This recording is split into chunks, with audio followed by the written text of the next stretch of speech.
Hi my friend, in this video we're going to be making laid-back tech house bass inspired by Deltech's song, I Don't Need That. And we're going to find out if we can do this in under 30 minutes by using the 80-20 rule of tech house bass production. What you're listening to right now is the song we'll be working on.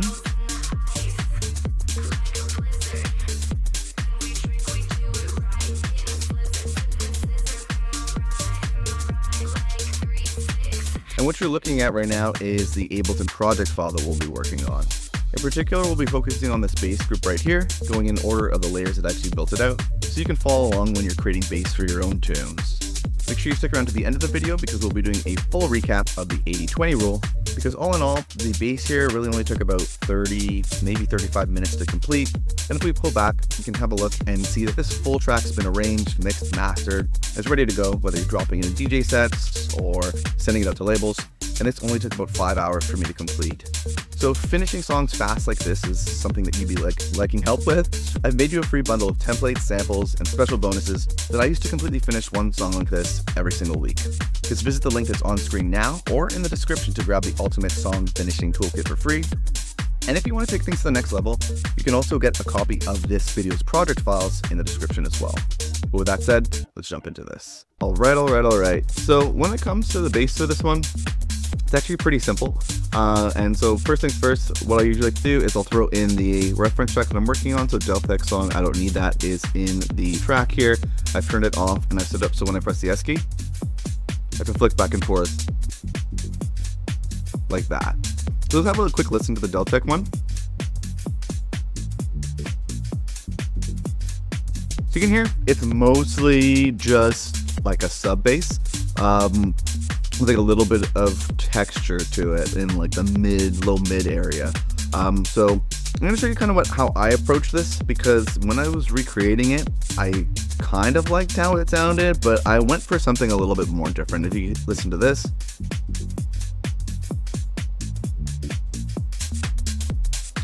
however, something a little bit different, I would say, to try to kind of capture the same vibe. So the way that I did this is, the first thing I did after creating the drums is I went and found a vocal that I wanted to work with, because I've been finding if you kind of just recreate a song's bass straight up without knowing what your vocal is going to be, it can be really tough to get the vocal to work later. So what I actually did first in this instance is I'm going to just turn on the melodic group that I have here, and I'm going to show you a little snippet of the vocal that I added. So it was this.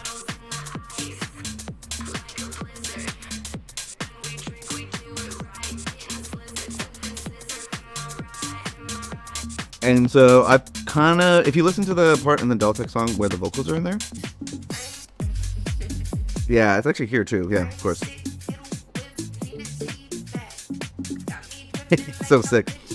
And then listen to what I have. Turning this back on. And then the reference.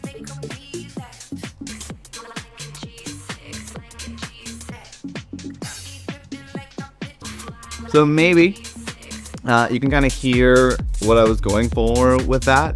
I felt like the Deltech song had that similar vibe of like a G6. When I was hearing it, it just kind of reminded me of a little bit. So I was like, okay, I'm gonna do like a remix of that.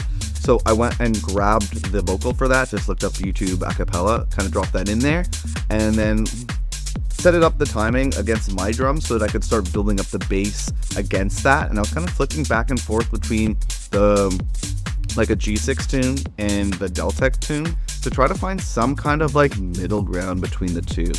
And then what I did was, let's actually have like a look at the MIDI. Essentially what I did is like, I'm gonna pause it and sing unfortunately for a little bit, but like the like a G6, like the bass line's like how does it go again? However it goes, or maybe I won't sing it then. I kind of listened to that original like a G6 bass line and then like played that in here and then flicked back and forth between the like a G6 bass line and the Deltech bass line and tried to find some kind of middle ground between them by removing notes and adjusting it a little bit, so that way it could work nicely as like a G6 kind of remix flip here. So this is a look at the MIDI here. I'm not great at explaining music theory, so just have a look at it. I believe the tune is in E flat major, and what I was basically just doing was listening back and forth, like I was saying, to get the notes correct. And then main thing is like adding in those extra little bits at the end, those kind of things, trying to make it sound similar. I wish I could explain this more. I have no idea what kind of music theory is going in here, but the main thing is setting up that reference key that you can flick back and forth, and that way you can just use your ear and just kind of adjust notes to get things to sound similar. Once you have a pattern set up like this, then it's best to take a look at the sound design. So the first thing is this sub layer here.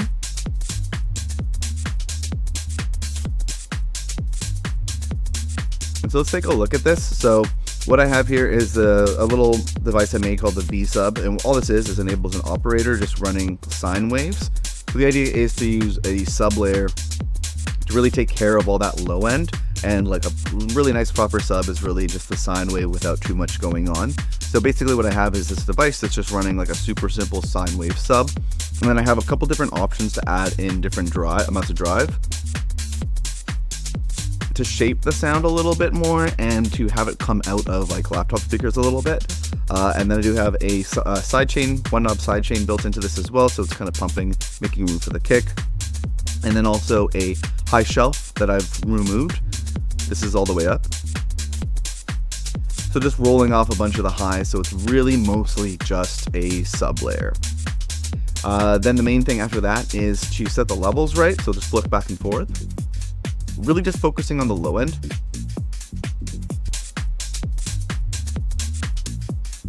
Right here, you're hearing quite a lot of that like low mid bass coming out. It's almost like almost nasally. When dialing in the sub, you want to try to just focus on the low end.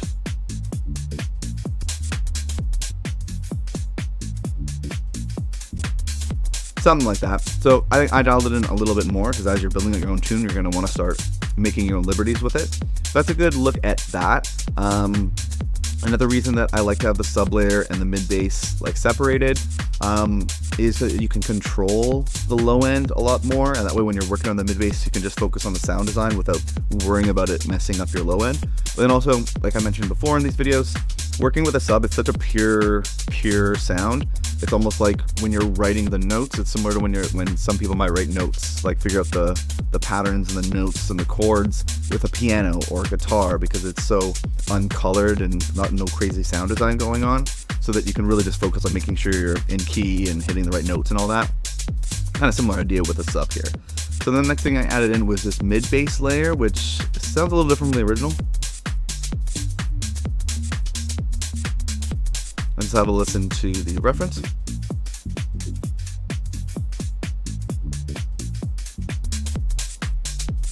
So I went with a bit more like a rounder sound, almost a little bit like that, like I did it a while ago, can't remember what it was, but what the Whitney Houston remix version. But anyways, went for a slightly different sound. Let's have a look at the MIDI. So you'll notice here that there's no MIDI playing on this mid bass. The reason why is what you can do is on the mid bass layer, if you change it from all ins to a different Ableton track, it'll actually bring in the MIDI here into this mid bass layer. And what I find useful at this is that way you're not copying and pasting over any of the MIDI notes. If you make any changes and need to, you know, as you're developing the arrangement or anything, you don't have to do it 2 times. It's actually just going to route straight in. This makes things a little bit simpler and cleaner. The one thing I do like to do also is have this Ableton pitch device, so that if the octave that the sub is playing on is too high or low, you can quickly adjust it with this without having to change the MIDI or anything like that. So the sound that I went for here is that kind of like classic house organ sound. So in Ableton, I just looked up organ and found this basic organ bass, removed a bunch of the highs. So it's a little bit more kind of like that mid bass sound I was kind of going for. And then also if you listen to the track, I feel like it does actually bring in a mid bass sound at some point. So let me show you it over here, I believe. Or here. So at this point in the track, around the first drop, I increased the pitch, because if you listen to the reference, there's that higher sound. It's kind of like an organ compared to over here. Gone. And now listen to it, it's following the same note. kind of organy, right? So that's kind of what I was going for. And then ended up keeping it as the kind of mid bass layer too at certain points. I keep it kind of consistent in a weird way. So have a look at that, kind of using it also as like the mid synth layer. Other than that, any processing here is when you do kind of this idea of a sub versus mid bass layer. On the mid bass layer, you're going to want to remove a lot of the low end here. So in this case, I'm doing under 100 hertz. So you might want to go up to 200 hertz sometimes. You just want to make room for the sub to come through nicely. You don't want overlapping sub frequencies. You want that one sub track to take care of all that. So there's removes the idea of like mud or any overlapping buildup in the low end that could sound like crap. You just want the sub to shine through on there. And then other than that, I'm not sure why I have a utility on here. I was thinking of something, I guess. And then I have this one knob with plugin on the mid bass, and this is the free plugin from Polyverse called Wider. And I've just mapped the main knobs to an Ableton rack just to make it a lot simpler to use, and you don't have to open up the plugin and all that kind of stuff. And this is just making the mid bass sound a little bit wider, which kind of makes the bass feel a little bit fuller and wider as well. And then I'm running into this little rack here that I made, which is just a sidechain. This is the same sidechain that's in that V sub, just over here. SC is sidechain for me. And it's just an Ableton shaper doing kind of like the LFO tool shape, going to quarter notes. The kick's usually pumping on quarter notes, and then it's just dropping down a gain. So this way you don't have to like route compressors and all that kind of stuff and just the compressor knobs to get a simple pumping sidechain. You can just do it with one knob. And that's pretty much a look at that. Let me know in the comments below if I can explain any of this stuff further. Particularly, I know I'm not good at explaining like the notes here, but just take a look at it. Try to explain the thought process of how I was going through it, particularly the idea of trying to find a middle ground between copying a reference and also turning it into something original. That's something I'm always trying to stress with this. And hopefully you're doing something similar as well. It can be useful to try to do carbon copy remakes just for your, own education. But I'm thinking you might as well turn it into something original that you can release. Use the references more as ways to make sure that you're getting similar sounds. Make sure that you're getting similar volume levels so that you're not having to worry about the mixing of it and any of that kind of stuff. You're just kind of emulating a professional track in all those regards, but then starting to take your own chances and make your own original decisions so that you're getting this combination of a track that's been built up against a high quality song in terms of levels and sound design and all that, but then is also original and something that you can use to release at some point. It's kind of the idea that I'd like to push, at least. Yeah, let's look at that. And then on the bass group layer, I'm doing a little bit of group processing to kind of glue these elements together. So I have a K-clip coming in here, bringing down the input a bit so that it's not clipping too much. I use a lot of clippers to control the amount of digital distortion and clipping that's happening, and to make sure that the things aren't going above zero, basically. So I'm bringing it down, adding a little bit of clip. Actually, nothing clip, just trying to make sure that it's not going above zero because it was before. Running into a compressor a little bit to kind of glue the sound a bit together, running into parallel compression a little bit to add a little bit of fullness, and that's really about it on this one. Let me know if there's anything I can explain further on this, and I would be happy to. But that said, we'll jump into the 80-20 rule for the bass here, so you can take what you've learned and apply it to your own tracks when you're building stuff out. Before we do that, I want to mention that this video is sponsored by your good friends over at Rocker Powered Sound. They hooked up in this the drums that we're working on here, the kick drum in particular, which is from their Ultimate Sample Pack, which is a sample pack filled with over 1,000 different sounds, which is super useful if you're doing like the similar sound kind of little hack that I like to do when building out drums. Having as many samples as possible is super useful. If you want to check that out, there's a link in the description and on screen now. You can get 30% off when you use the code ULTIMATEBESTFRIENDS. So yeah, thanks to them for hooking up the community here. Really appreciate it. And let's jump into the 80-20 rule for this one. Hi, my friend. Matt from Best Friends Club here. And if you've been paying attention, then you probably have already figured out what the 80-20 rule is when it comes to building out your basses. So the goal here is to get 80% of the result with only 20% of the time, energy, or effort. And because the first key to the 80-20 rule of bass is to use a reference track, we're making sure that we're very easily hitting 80% of a very professional sounding track. In particular, we focus on nailing the notes that our bass is playing, the sound design of our bass, as well as the volume of our bass track compared to that reference track. This just keeps things fast and super focused. The second key of the 80-20 rule here is to layer your basses so that you have the maximum amount of control over your bass's melody, low end, and the character or vibe. The third and final key is to repurpose your old projects by adding old project files, racks, and entire groups to your Ableton collection folder. By creating a suite of powerful templates, Ableton racks, and one-knob effects that you've personalized and curated over time, it's going to make sure that you get a higher quality result faster. If you'd like to get a head start by downloading all the racks, templates, and all the files that you've seen me use in the Ableton project file for this video, or if you'd just like to take a closer look at any of the techniques or tracks you saw me work on in this video at your own pace, you can find a link to this video's project files on screen now and at the second link that's in the YouTube description. I'm recreating a different song from the Beatport top charts every single week and making the project files available to anyone who wants them.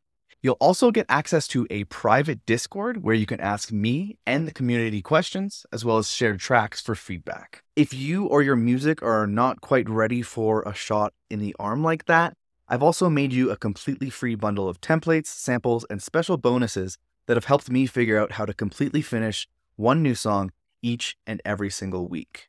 And you can grab that free Ultimate Song Finishing Toolkit by visiting the first link that's in the YouTube description here. However, if you just feel like staying on YouTube for now, that's totally fine. Save that link for later and check out this playlist of videos where I remake basses from other songs from the Beatport top charts. Or if you want to take what you learned in this video to the next level, definitely check out this video right here.